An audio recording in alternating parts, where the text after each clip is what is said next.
யாரெல்லாம் நாளைக்கு மீன் குழம்பு வைக்க போகிறீங்களோ இந்த மாதிரி செஞ்சு அசத்துங்க. 2 டேபிள் ஸ்பூன் நல்லெண்ணெய், 100 கிராம் சின்ன வெங்காயம், 7-8 பல் பூண்டு, 1/2 டீஸ்பூன் மிளகு, 1/2 டீஸ்பூன் சோம்பு, 1/2 டீஸ்பூன் சீரகம். இது நல்லா வறுத்துக்குங்க. அதுக்கப்புறமா 2 பழமான தக்காளி, ஒரு கொத்து கருவேப்பிலையும் சேர்த்து நல்லா வதக்கிக்கங்க. 1 டீஸ்பூன் கல்லுப்பும் சேர்த்து வதக்கிக்கலாம். 1/4 டீஸ்பூன் செந்தூர் மஞ்சத்தூள், 1 டேபிள் ஸ்பூன் செந்தூர் தனி மிளகாய்த்தூள், 2 டேபிள் ஸ்பூன் குழம்பு மிளகாய்த்தூள்.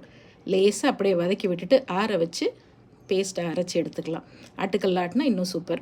அடிகனமான பாத்திரத்தில் 2 டேபிள் ஸ்பூன் நல்லெண்ணெய், 1/2 டீஸ்பூன் வெந்தயம் தாளிக்க, 1 வெங்காயம், 1 தக்காளி, கருவேப்பிலை நல்லா ப்ரௌனாக வதங்கி வரட்டும். அரைச்ச விழுதும் சேர்த்து நல்லா வதக்கி விட்டுடுங்க. 1/2 கப் அளவு தண்ணி ஊற்றினா போகிறோம். அதுக்கப்புறம் தேவையான அளவு புளி தண்ணி, உப்பு, 2 பச்சை மிளகா எல்லாம் சேர்த்து மிதமான தீயில் கொதிக்க விடுங்க. எண்ணெய் நல்லா பிரிஞ்சு வந்தோன்னே உங்களுக்கு பிடிச்ச மீனை போட்டு 5 நிமிஷம் சிம்மரில் வச்சு இறக்குனிங்கன்னா மணக்க